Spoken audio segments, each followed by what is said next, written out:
Rico. É uma grande satisfação estar com vocês aqui essa tarde. A gente já tem com a Argentina uma colaboração de muitos anos, né? Um intercâmbio aí de mais de 20 anos, sempre muito prazeroso, regado a bastante vinho, né? E eu sou... Aqui a gente toma muito Malbec de Mendoza. Bom, então é um grande prazer. Eu queria fazer um agradecimento especial ao Federico La Roca e o Fernando da Lateia pelo convite. Eu fiquei muito honrado. E selecionei para vocês aqui algumas informações. Deixa eu passar aqui.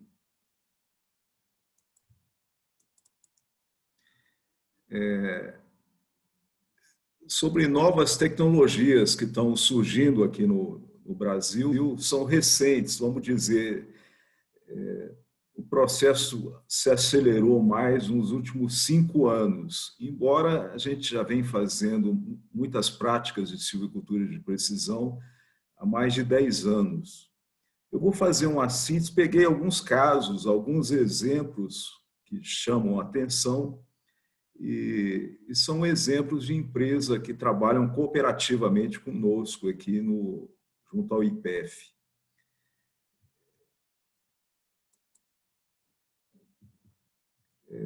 Então, em termos de aplicações da silvicultura de precisão que nós temos tido, nós temos usado para planejamento e execução das práticas silviculturais aí dentro da bacia hidrográfica, é uma das aplicações, também a nível de macro escala, para diagnose de estresses abióticos e bióticos. Tudo isso eu vou mostrar exemplo para vocês. Também para uma realização mais precisa das operações silviculturais, aí numa mini escala, e também para avaliação e monitoramento posterior, né, à realização das práticas silviculturais, para ver a qualidade, fazer uma avaliação da qualidade. Também trouxe uns exemplos para mostrar para vocês. Eu não vou arriscar falar o portunhol, mas eu vou falar devagar e estou à disposição para repetir, esclarecer, o tempo que for necessário. Bom, tudo começa aqui com o mapeamento, né, do clima, o mapeamento, só um instantinho, o mapeamento de solo, o mapeamento do relevo. Atualmente, os mapas de solo, mapa de clima, a nível microclimático, a gente tem conseguido, todos georreferenciados, digitalizados, com a intensidade de amostragem maior, o que nos permite ser mais preciso nas recomendações de práticas. Usamos aí, né, esses softwares, sistema de informação geográfica e outros programas também, para definir unidades de manejo, hoje mais precisa, sendo que o processo está bem acelerado atualmente para inserir essas tecnologias de precisão. Mas as grandes empresas, né, porque há necessidade de investimento, eu diria que as grandes empresas florestais estão bem à frente das medianas e das pequenas. Agora, o setor agrícola está disparado, né? Está muito à frente do setor florestal, porque tem uma capacidade, uma necessidade de investimento maior. Então, para obter essas unidades de manejo, é necessário, né, interpolar várias camadas aí de informações para gerar esses mapas temáticos, uns mapas aplicados. E está havendo um efeito muito grande na gestão das empresas, procurando se integrar mais as equipes, né, um trabalho multidisciplinar. Então, essa é uma tendência muito grande na maior integração dos engenheiros, dos gerentes, para fazer prescrições sítio-específicas, tanto de genótipos, hoje é uma prática comum, até nas médias empresas, também das práticas silviculturais. E os resultados potenciais que pode ocorrer, varia de situação para situação, aumento da produtividade, o impacto ambiental menor, tem sido racionalizado bastante o uso de insumos, fertilizantes, herbicida, e o custo de produção, em muitos casos, dependendo da escala, é notório. Aqui um exemplo de uma bacia hidrográfica, vocês estão vendo aqui a rede hidrográfica, e aqui as áreas de reserva de vegetação, áreas de preservação da vegetação nativa. Por lei, na nossa região aqui, né, a gente tem que manter pelo menos 20% da bacia aqui. E veja com o uso dos mapas de solo, caracterização da rede de drenagem e alguma particularidade local, assim como da declividade, foi definido aí, esse é o mapa que o engenheiro recebe no campo para executar. Ele é especificado, detalhado por talhão, né? E é um trabalho feito anterior com uma equipe que vai e faz esse planejamento e depois ele é executado. Nós temos tido grandes desafios para implementar, para desenvolver a silvicultura de precisão. Uma das maiores é essa aqui, formar equipe profissionais qualificados, exige engenheiros com uma qualificação especial. Até na universidade a gente está procurando mudar o projeto pedagógico para atender essa nova realidade, mas há até falta desses profissionais. Estão em qualificação, já há bons profissionais que se destacam. Essa integração aí de vários setores, se produz uma quantidade muito grande de dados, agora como manipular e como fazer esses dados chegar na mão do engenheiro de uma forma prática, bem objetiva, é um grande desafio. E também, até aqui, envolve políticas públicas, a comunicação chegar na área rural, em todas as áreas. Nós ainda temos bastante deficiência disso no setor rural. O governo tem começado a investir juntamente com as empresas.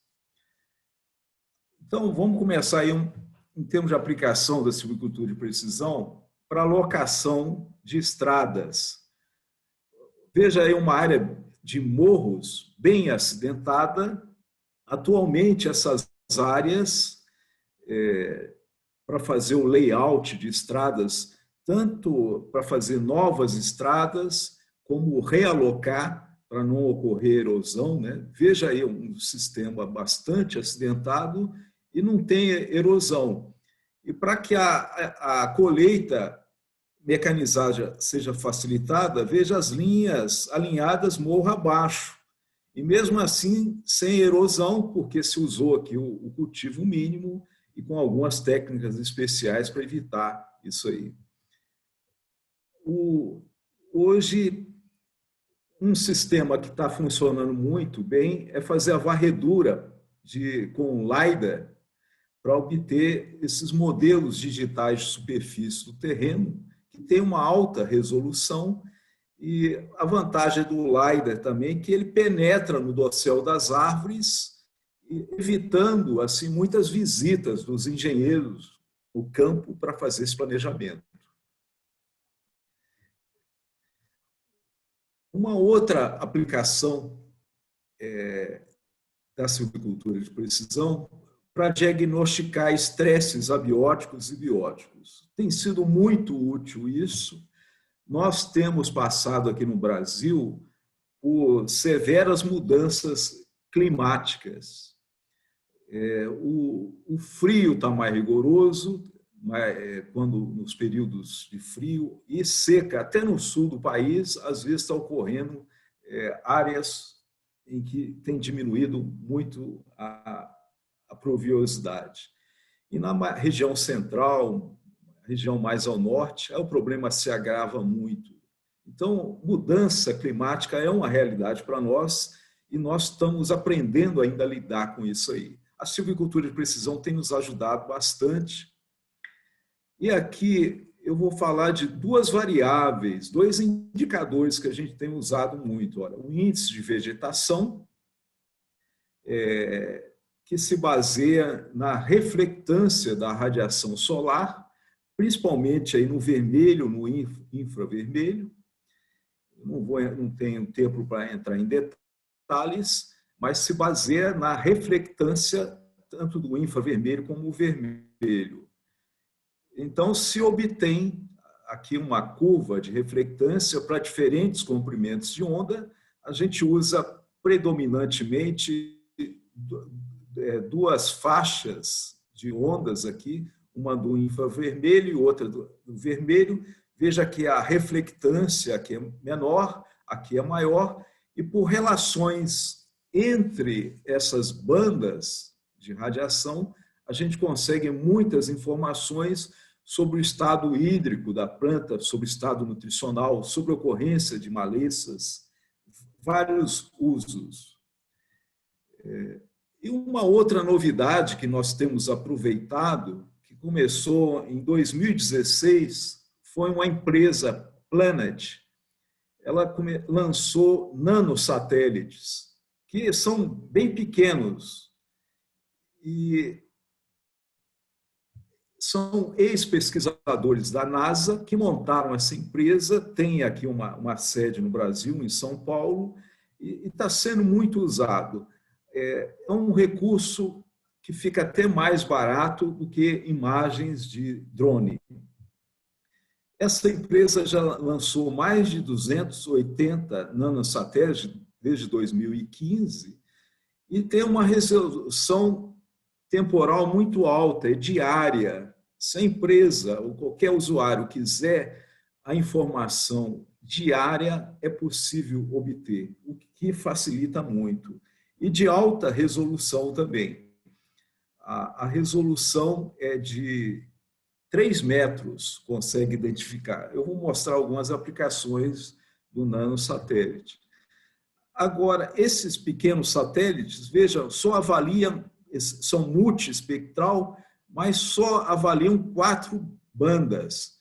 Praticamente foram desenvolvidos para diagnóstico ambientais, dos recursos hídricos, edáficos, biológicos. Tem uma aplicação muito grande, as imagens já vêm ortorretificadas, então o custo compensa mais, em muitos casos, mais do que o drone, porque o drone, as imagens não são ortorretificadas, geram um volume de informações muito grandes que precisa depois de muita mão de obra. Mas é bastante usado também. Eu vou mostrar exemplos que até uma novidade que a gente não esperava, determinada aplicação dos drones, que está sendo feito agora. Eu vou mostrar daqui a pouco. Bom, nós tivemos, sobretudo devido à mudança de clima, problema de fogo, que para nós é muito intenso, nós tivemos que aprender a lidar com isso, prever, detectar e combater os incêndios. Em muitas áreas amorradas, áreas planas, temos várias situações. Eu trouxe aqui um exemplo apresentado por um diretor da Suzano, o Dr. Caio Zanardo, algumas informações de 2019. Eles têm um cenário, né, de muita variação. Em 2019, eles trabalharam com 800 mil hectares e detectaram, isso até agosto de 2019, quase 1.800 focos. E é muito complicado a visibilidade, o acesso. Então, precisava modificar, evoluir, desenvolver novas práticas. E hoje é muito comum a adoção desses sistemas de monitoramento por câmera, com torres de observação, olha, que pode chegar a 70 metros e com um raio de visibilidade pode chegar a 20 quilômetros.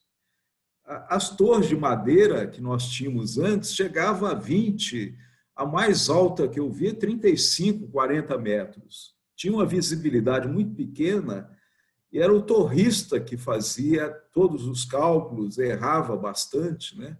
Hoje, com essas torres, elas conseguem trabalhar à noite também, obter as imagens 24 horas por dia, com várias vantagens aí. Atualmente, até está se usando muito a inteligência artificial para fazer uma interpretação automática dos focos de incêndio. Todo o sistema é conectado por esse sistema de circuito televisivo, hoje não só dentro da empresa. Então, há empresas vizinhas que estão trabalhando lado a lado, que dividem essas informações, esse centro de monitoramento com esse circuito CCTV. E com isso o custo diminui bastante, né, quando as empresas dividem as informações. Como o caso aqui, olha, um exemplo, no Espírito Santo, várias empresas dividindo as torres com esse monitoramento e também o combate. E hoje, nas boas empresas aí, tem esse centro de monitoramento de incêndio, um setor específico, praticamente não tem torrista mais, pessoas que trabalham na torre, evitando vários problemas trabalhistas que nós tínhamos com isso. Bom, os avanços foi a redução do número de ocorrência e dos impactos ambientais. Também diminuiu o tempo para atender as ocorrências, para se chegar no foco e começar a combater o tempo, houve uma redução de 30%. E várias outras vantagens que foram apuradas desse novo sistema. Como eu disse, as intempéries climáticas se agravaram muito nos últimos anos. E hoje o vento forte, danos por vento, é um problema grave para nós. Eu vou mostrar informações aqui disponibilizadas pelo pessoal da Eldorado, no Mato Grosso do Sul. E ilustra bem como essas novas tecnologias de precisão podem ajudar a caracterizar um fenômeno como esse e ajudar no processo de decisão. Aqui, por exemplo, como que ocorre o efeito desses ventos fortes, né, que causa o que nós chamamos aqui meteorologicamente microexplosões. São torres de um vento muito forte que descem aí. Então, a gente precisa mapear o local que ocorre mais intensamente e fazer isso rapidamente. Então, aqui o exemplo da companhia Eldorado. Veja que desde 2014, a ocorrência em termos de hectares afetados por incêndios. Em 2018, chegou a 6.000, quase 6.300 hectares danificados por vento, o que causou um rebuliço, né? Como fazer, como contornar esse problema, como mitigar, porque os prejuízos são muito grandes. 2019 caiu um pouco, isso aqui só até o meio do ano de 2019. Chegou a afetar 8% da base florestal. Agora veja que o problema do vento foi até então muito maior do que incêndios.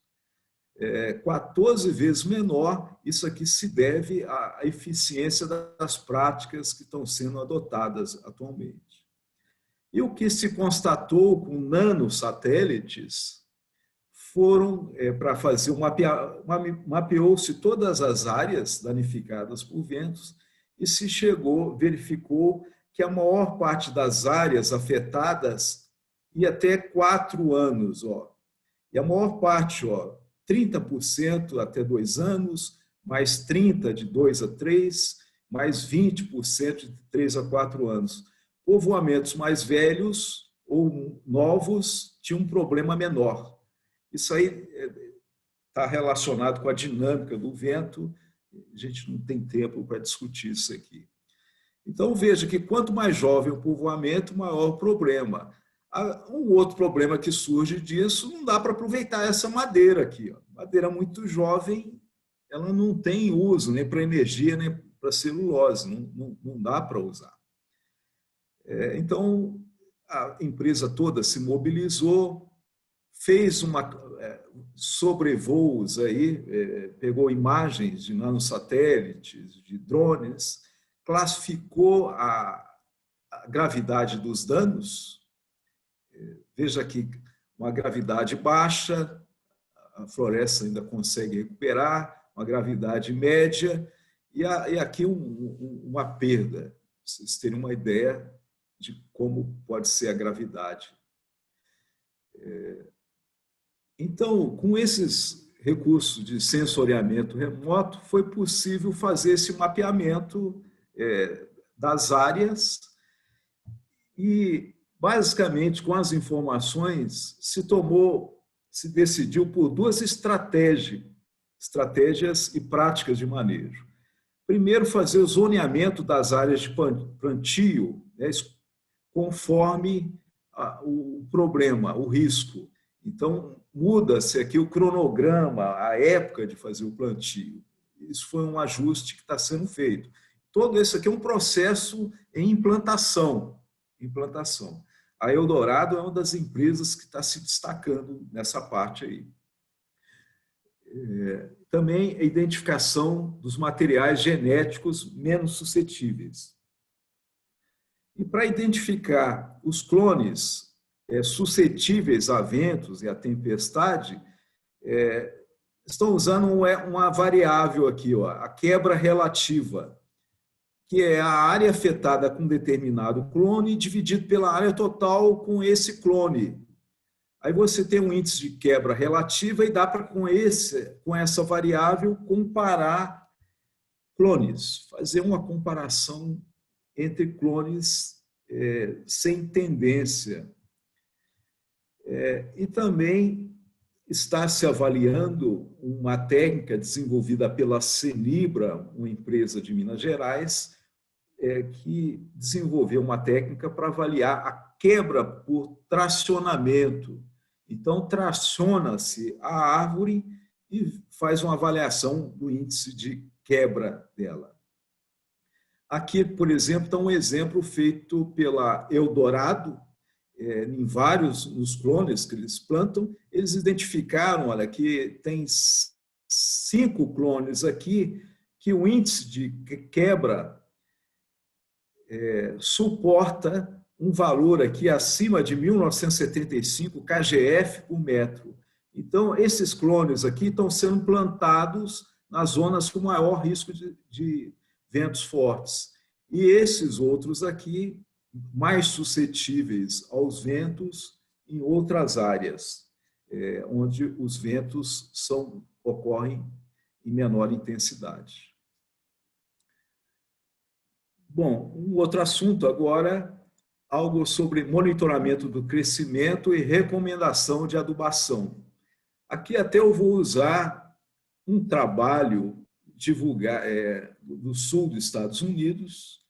Nós, de certa forma, estamos usando a experiência deles, eles têm uma experiência grande, de fazer um monitoramento do crescimento. Veja, eles relacionam o crescimento a uma relação muito boa com o índice de área foliar.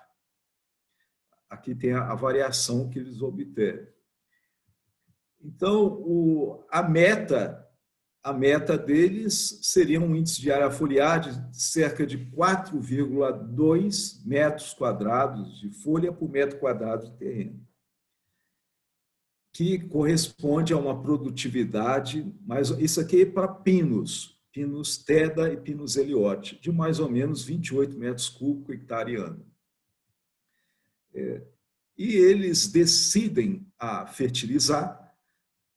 fazer fertilização quando o índice de área foliar é menor que 3,5. Se o índice de área foliar for menor que 3,5, eles decidem fazer a adubação. Então, o retorno financeiro vai depender muito aí do índice de área foliar. Bom, e aqui está a aplicação de uma técnica de silvicultura de precisão, um recurso de uma tecnologia de precisão. É usando o índice de vegetação. Ó. Veja que o índice de vegetação tem uma alta relação com o índice de área foliar. Então, isso aqui para Pinus eliote tem que ser feito para espécies, dá para agrupar algumas espécies, mas para pinos é uma equação, para eucaliptos varia dependendo das espécies. Então, muitas empresas estão fazendo isso, obtendo por nanosatélite ou por drones esse índice de área vegetação e calibrando essas curvas. Tem algumas que já estão bem adiantadas. Isso está substituindo até um monitoramento nutricional que era feito. Eu acho que essa é uma grande tendência e que vai funcionar muito bem. E esse índice aqui também tem uma correlação muito grande com produtividade. Dá para fazer uma correlação. Uma outra aplicação, aqui a nível de mini escala, é para a aplicação de fertilizantes defensivos, usando tecnologias de precisão. Um exemplo da aplicação de herbicida em área declivosa. Então, os drones, por incrível que pareça, estão contribuindo muito para a aplicação de insumos. E uma das maiores aplicações tem sido em áreas acidentadas, como essa aí. Veja, essa é uma área, olha, 59% tem esse declive, até 20 graus, e 41% até 45 graus aqui. Ó. Tudo isso era feito com pulverizações ou mecanizada ou manual, ó, com muita mão de obra e com muito gasto de água. Atualmente, essa empresa, Senibra, praticamente passou toda a pulverização com um drone. Pulveriza toda a área com drone, com consumo bem menor, com menos mão de obra, que nós estamos tendo muito problema de mão de obra rural, há uma falta de mão de obra rural, e com custo menor. Isso tem sido adotado por várias empresas, é uma grande tendência. Aqui veja, nesse período, a área que já foi feita é uma técnica relativamente recente, 3 anos, de 3, 4 anos para cá. Aqui a redução de consumo de água que houve, a qualidade se avaliou como 80% a 85% de eficiência, e também para nós é muito importante não ter deriva nas matas nativas por causa da certificação, isso não foi detectado, então os órgãos certificadores têm admitido, aceitado bem essa tecnologia. Está evoluindo muito aqui os clones cada vez mais eficientes e também maiores, e com uma grande tendência de usar os drones para aplicar insumos. Veja esse modelo aqui, ó, ele tem até um radar, ele tem um sonar, né, para detectar obstáculos, aqui como área irregular, como um toco, qualquer coisa, para evitar trombamento com esses obstáculos.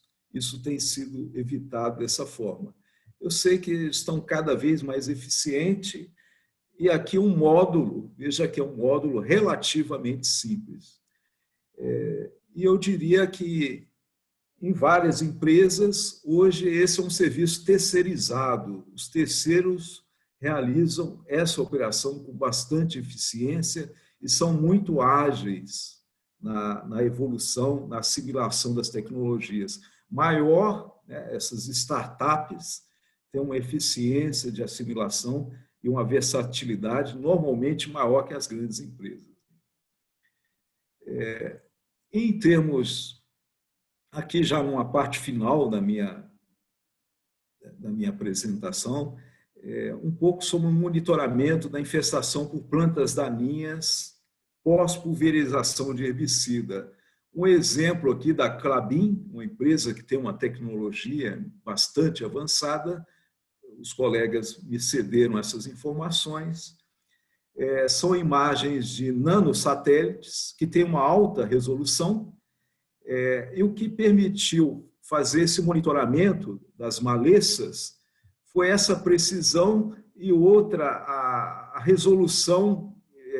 A cada 15 dias, eles já obtêm as imagens ortorretificadas de grandes áreas como aqui. Então, veja, essa aqui é a imagem do nanosatélite, que chega para eles já ortorretificada, eles não têm trabalho para retificar, e eles convertem para NDVI. Aqui foi quando aplicou, logo após a aplicação do herbicida. 15 dias depois, o que ocorreu, veja que até pelas imagens do nanosatélite, dá para ver as diferenças que foram ocorrendo. Algo que seria inviável com os drones.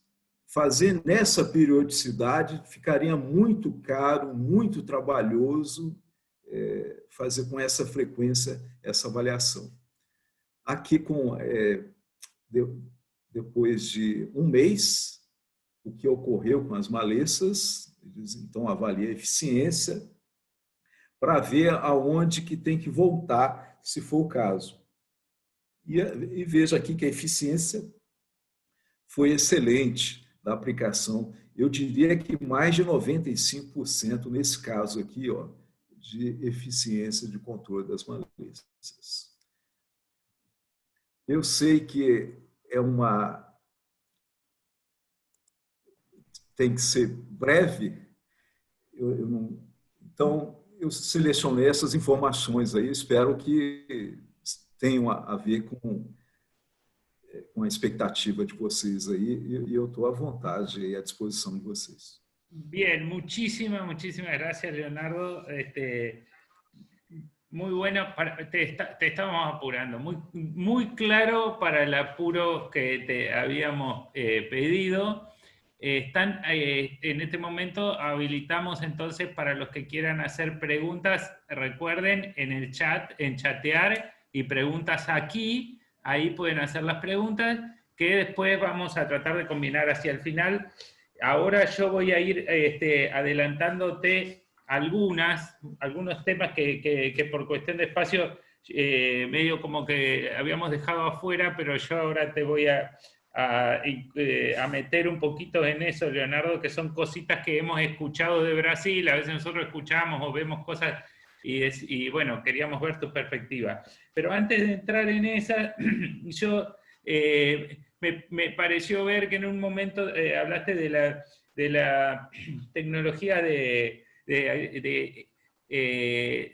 en agricultura de precisión, como que tuvieran mayores avances o mayor incorporación que en lo que sería la silvicultura. ¿Eso es así? ¿Interpreté bien? ¿Y por qué sería que en agricultura tienen como mayor incorporación?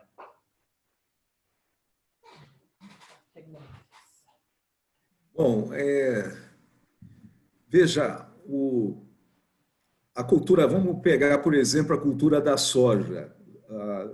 a agricultura de precisão está muito desenvolvida para soja, para milho, para cana-de-açúcar. Vamos pegar milho e soja. Eles têm que fazer numa mesma área 2, 3 rotações por ano. E o maquinário tem uma janela de plantio, de colheita muito curta. Então, as máquinas têm que ser bem grande, para fazer a colheita rapidamente e liberando as áreas. E o custo é muito alto.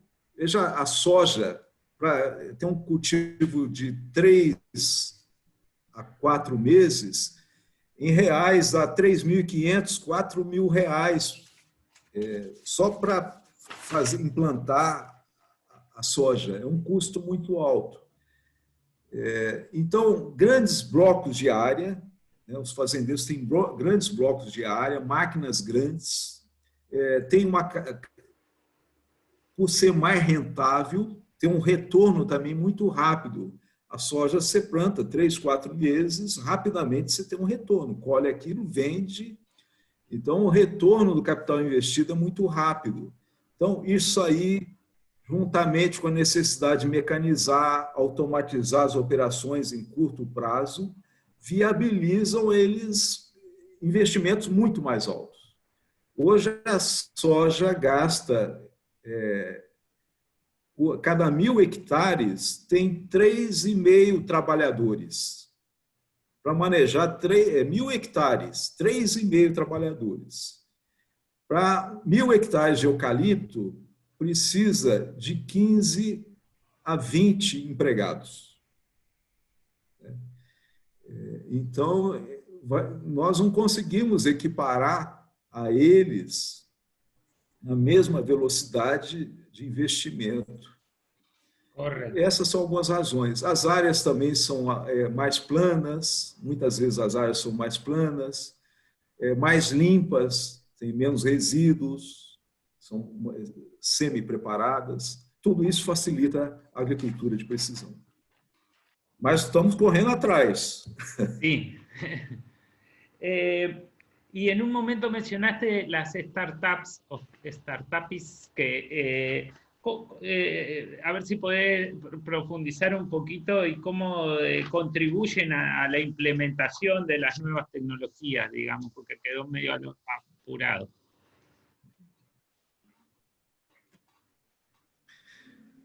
Se me permite, isso é muito interessante. Eu vou até ver se eu encontro aqui uma pequena slide aqui. Está dando para ver? Sim, sim, sim. Deixa eu fechar aqui. Então, olha o que está acontecendo. Essas novas tecnologias,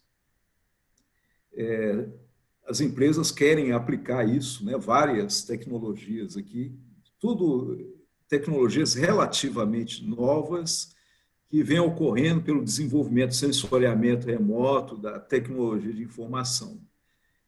Eu vou sintetizar aqui, olha, informações que ocorreram num evento o ano passado, organizado pela Exalc e pelo IPEF, sobre essas novas tecnologias. Então, uma síntese do que falaram. Só um momento aqui, deixa eu.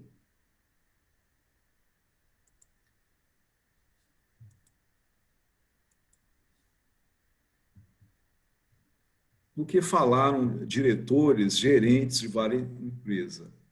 Há um descompasso aqui entre a disponibilidade dessas tecnologias e o ritmo de absorção e adoção delas. As causas é porque a equipe é insuficiente, tem restrições trabalhistas, o compliance também, às vezes, é uma barreira para adotar algumas dessas tecnologias, o compliance não permite, a própria cultura da empresa, às vezes, também não favorece, tem restrição de orçamento, algumas tecnologias são caras, e tem tanta novidade que até as empresas admitiram. Às vezes, ela não sabe o que ela está precisando, o que ela precisa no momento. e, ao mesmo tempo, coexistem novas demandas de novas inovações. Foram apresentadas diversas. A gente tem várias demandas de inovações. Aí, o que está ocorrendo? Um novo modelo de pesquisa e desenvolvimento está ocorrendo. Então, olha só, antes, a universidade, os centros de pesquisa faziam a pesquisa e as inovações, que, por extensão, o setor de extensão levava isso para o setor privado, que fazia o desenvolvimento e para produzir e desenvolver serviços aí. Na década de 60, aqui no Brasil, surgiu os institutos e fundações, como o IPEF, a CIF, a própria FEALC, a FUPEF, várias outras, que procuram fazer essa integração com o setor privado. Isso aqui na área florestal foi um grande desenvolvimento. Mas o que está ocorrendo hoje? Hoje, no mundo inteiro, a competição entre empresas de diferentes países, só isso aqui não dá conta mais de acompanhar. Hoje é preciso desenvolver o que se chama aí ambientes ou ecossistema de inovação. Então, está sendo criado no Brasil, como os Estados Unidos criou, a Índia, Israel, França, são parques científicos e tecnológicos, incubadoras de startups, a maioria delas junto às universidades e outras associações, para fazer essa ponte entre a pesquisa e a aplicação aqui.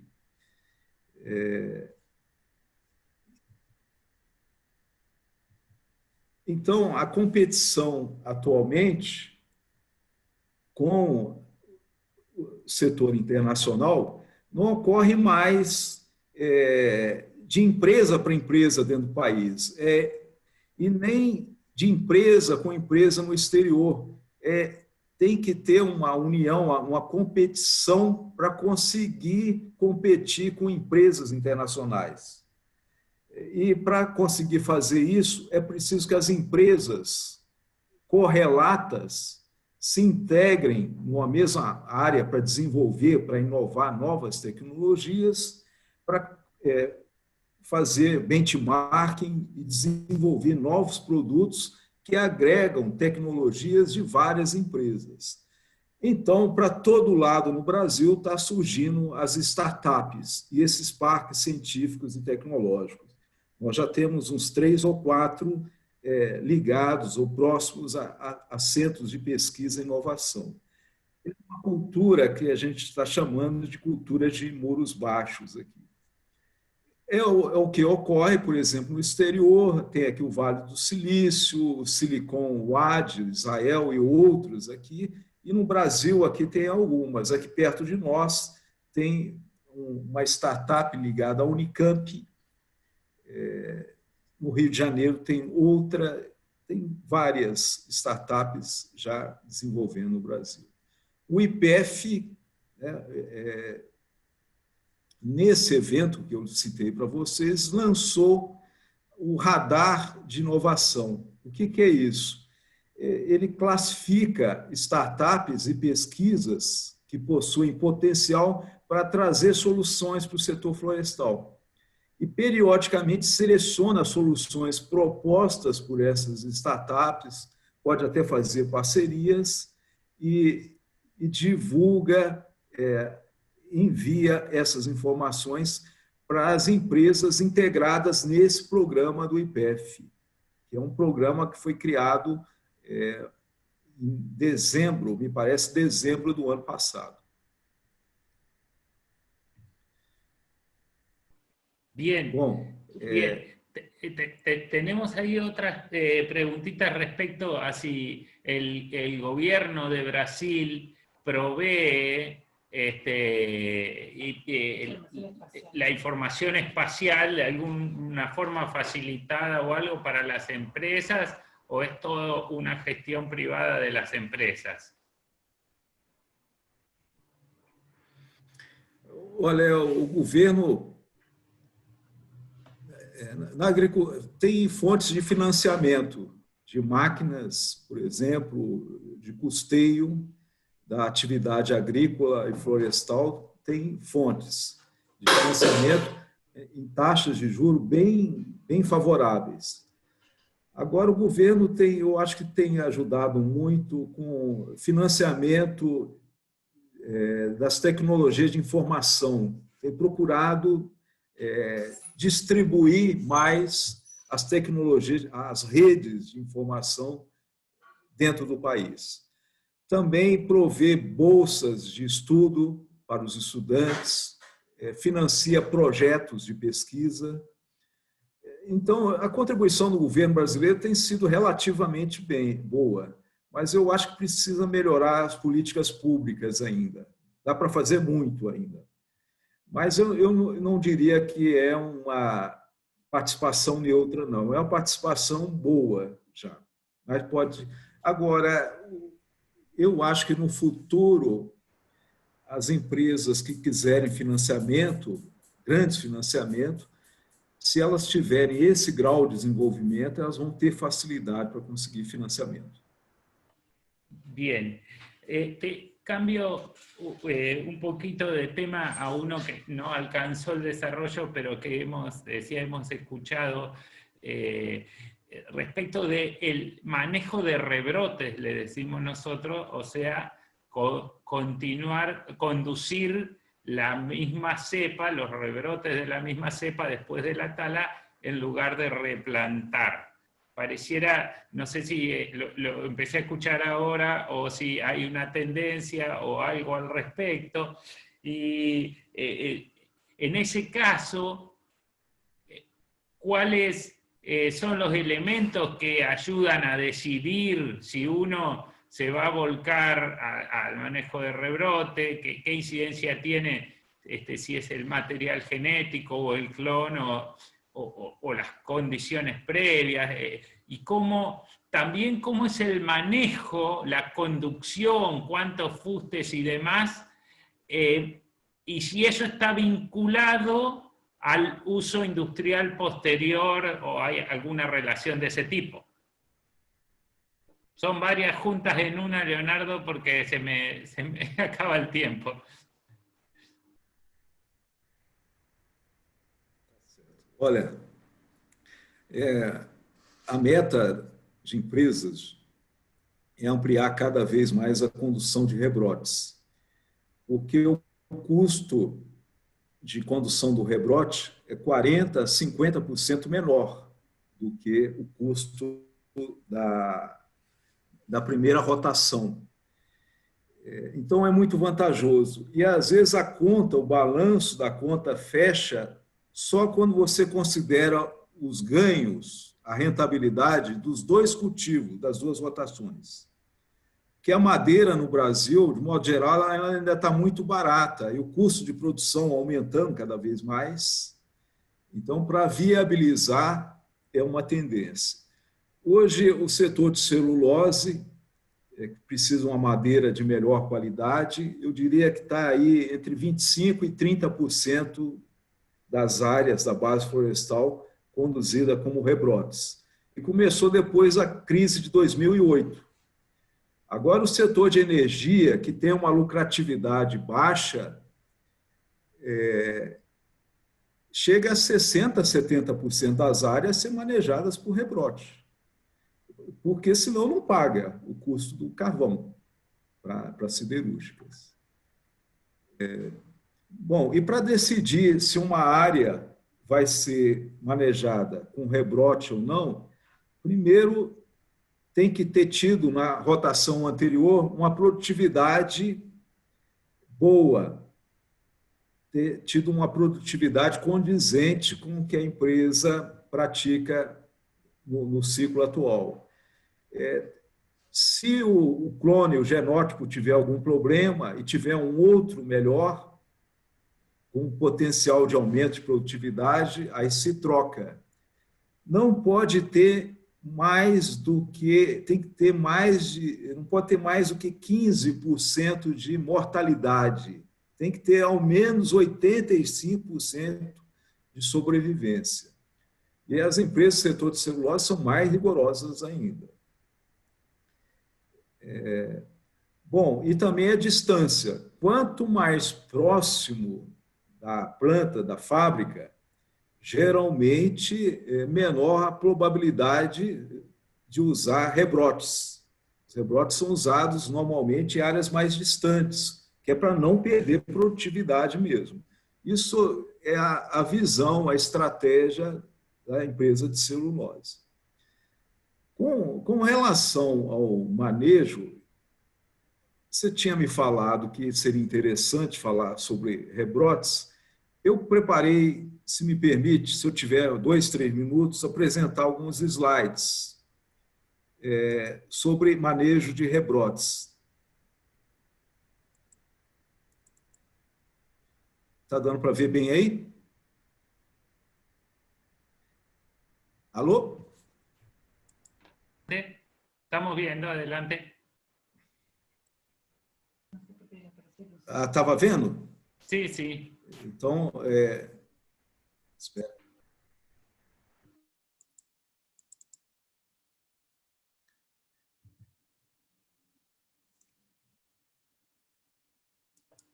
Aí dá. Então, olha, a tendência é essa aqui, ó, desbrote precoce, quer dizer, até 3 a 6 meses pós-colheita. Aqui um trabalhador fazendo o desbrote, veja que deixando um fuste, já vou falar.